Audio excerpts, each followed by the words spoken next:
Hey yo, everyone! Hold on to your seats, because we're going to talk about the Switch 2 today. Finally! After years and years of waiting for a real hardware upgrade, Nintendo fans were shown a deep dive into what they can expect with the Switch 2 when it launches this summer. I'm just going to quickly go over some of the biggest reveals from the Direct and what we can expect moving forward. If you enjoy the video, don't forget to leave a like and subscribe. Alright, let's get it! Alrighty, let's kick things off with the elephant in the room, the release date and pricing. Nintendo confirmed that the Switch 2 will drop in roughly 2 months on June 5th, 2025. God, I love that. Instead of making us wait a full year or even this fall, we're going to be able to get our hands on this bad boy within just a few weeks. The console will launch with two different options, one that is just the Switch 2 and another that is the Switch 2 plus Mario Kart World, which was teased in the original Switch 2 reveal. Strangely enough, Nintendo never announced the official price for the Switch 2 during the Direct, but after the show, more details have surfaced. The Switch 2 will launch at $450 and the bundle will cost you a slick 500 bones. Pretty expensive for a Nintendo console, but it looks like it will be well worth the price of admission. Pre-orders will supposedly go live in about a week on April 9th. Next up, let's talk about the hardware itself, since this thing is going to cost you a pretty penny. The Switch 2 checks out at around 7.9 inches, quite a bit larger than the original Switch. Despite the larger screen, the console will still keep that slim form factor, so hopefully it shouldn't be too heavy for prolonged handheld gaming sessions. The screen is reverting back to LCD instead of OLED, which is kind of a bummer, but the LCD does have HDR capabilities and, get this, supports 1080p with frame rates up to 120 Hz. Man, I was going to be happy with just 1080p 60 frames per second, so this is a very pleasant surprise. On top of that, the new dock comes with a built-in processor that allows the Switch to upscale games to 4K. This will officially be Nintendo's first ever 4K console, and I cannot wait to see what they're able to do with it moving forward. One thing that was not mentioned throughout the Direct though was the battery life for the Switch 2, so that's something to keep your eye out for. The Joy-Cons are also getting a pretty decent makeover with larger joysticks and SR/LR buttons. They're also switching from the original plastic connection rails to magnets, which apparently are pretty tough, but I'm a little reluctant on the chip part that juts out from the center. The Joy-Cons are also able to be used as mouse controls. This will completely change how games like Metroid Prime 4 or Civ 7 will be able to be played on the Switch 2. Hopefully, this feature will be integrated more when other games get ported over to the console as well. The Switch 2 also has upgraded speakers, a built-in microphone, an updated stand, an additional USB-C port up top for charging and accessories, and a standard 256GB internal storage. Next, let's talk about that mysterious C button. Eagle-eyed fans have noticed a new button pop up on the right Joy-Con, and Nintendo has shown us that this new C button is for game chat. Basically, this looks like Nintendo's version of a party chat or even Discord to some extent. They didn't mention anything specifically about third-party headsets, but you can use the built-in microphone for game chat. Apparently, it's good enough that you can even use it when the Switch 2 is docked, but I'm not too sure of how good the quality will actually be. I could definitely see myself using this in handheld mode though. The party chat will also allow you to stream games for other people to see, and there's even a camera accessory that you can use to, I guess, make Zoom calls? I don't think that's really for me, but it seems kinda neat, I guess. Some games will even make use of this feature, such as Mario Party, but I don't really see this becoming a staple feature in the future. Since we're talking about it, let's dive into accessories. Nintendo announced a new Pro Controller 2 that will feature the new C button, back paddles, and an audio jack. The controller can also remap buttons to your liking. As we've already been told, the Switch 2 will be backwards compatible. Switch 2 game cartridges are the same size as the original Switch, but come in a nice red color. I didn't notice any sort of notch or anything on it that would prevent someone from jamming it into an OG Switch like the 3DS had, but I could have just missed it. The Switch 2 will also feature much faster read speeds, and because of that, the micro SD cards that were sold for the original Switch will now become obsolete. Only micro SD express cards will be compatible with the Switch 2. Thankfully, you should be able to easily transfer your games and data from one Switch to the other using Nintendo's transfer system thing. Nintendo also showcased this new feature called Game Share. Last week they introduced virtual game cards where you could share your digital games with friends, but this seems a bit different.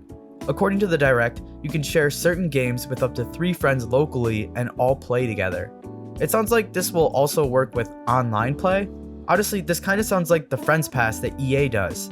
If you're unfamiliar with it, EA has this program called a Friends Pass where you can download a game that you haven't actually bought yourself. You just can't play it unless you get an invite from someone who actually owns the game. To me, it sounds like Nintendo is introducing their version of this and branding it as GameShare. It's very consumer friendly, which makes me think there has to be some sort of dumb Nintendo catch hidden in there somewhere. But since we're talking about games, let's get into the meat and potatoes of this thing. There was a leak a week or so ago that said that Nintendo will be prioritizing first-party games during the launch window and then heavily porting in third-party games come fall. So let's talk about the first-party games first. Nintendo said that there are 3 types of games you can play on the Switch 2. Switch 2 exclusive games, Switch 1 games, and then Switch 1 games that have a Switch 2 edition. Basically, a next-gen edition of older Switch games with more set to release in the coming months. As of right now, the games we know of that will have a Switch 2 edition are Super Mario Party Jamboree, Breath of the Wild, Tears of the Kingdom, Kirby and the Forgotten Land, Metroid Prime 4, and Pokemon Legends Z-A. Some of these games will even add in additional content that utilizes the Switch 2 hardware. For example, Mario Party Jamboree will add in new game modes that use the mouse feature, and if you own the original version of the game, then you could upgrade to the Switch 2 edition, but Nintendo never said how much that would cost, which makes me a bit nervous on the pricing. Hopefully, it's like what PlayStation does and won't cost more than $10. As for Switch 2 exclusives, we got a deep dive into the new Mario Kart game, Mario Kart World, which is set to be a launch exclusive, and dude, this thing looks incredible. It has your traditional Mario Kart racing, but goes even crazier with the physics and movement mechanics we saw in Mario Kart 8 Deluxe. You can parkour, wall jump, rail grind, and a bunch of other stuff. We also get a decent look at the expanded roster and different skins. The game will have races that contain up to 24 players, by far the largest Mario Kart to date. But the big twist for this version of Mario Kart is the fact that it's an open world game. From my understanding, Mario Kart World will be a lot like the Forza Horizon games. A big, expansive world that you can drive around freely and explore, but you can also join races that are your more traditional Mario Kart tracks.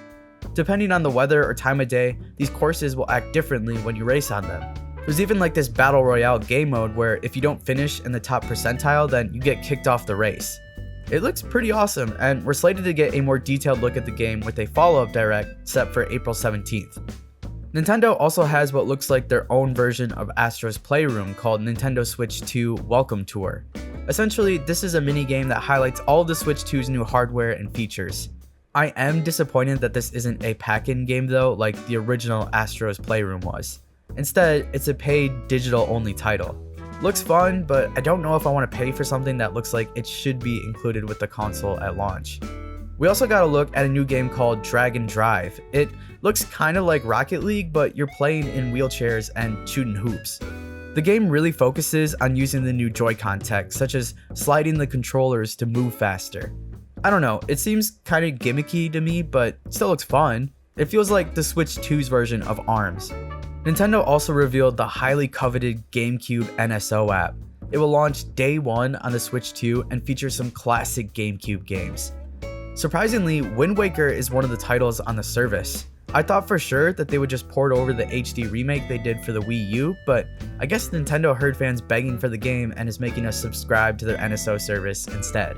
Man, this is just the GameCube port also, like it's not even the HD remaster. Oh well, I'm still gonna end up playing this. I will say though, I can 100% see Nintendo double dipping in a few years and releasing an HD remaster of Wind Waker anyway. Just like with the NES and SNES apps, Nintendo will be releasing an official Switch 2 GameCube controller that has the updated features and buttons. We also got a look at 2 new first-party games, Kirby Air Riders, which is a sequel to the original GameCube game and will be directed by Sakurai, and Donkey Kong Bonanza, which looks like a Super Mario Odyssey version of Donkey Kong. Big, open levels with really interesting game mechanics and physics. And last but not least, let's talk about the third-party games. Nintendo announced a crap ton of third-party titles, so I'm just going to go over a few of the highlights.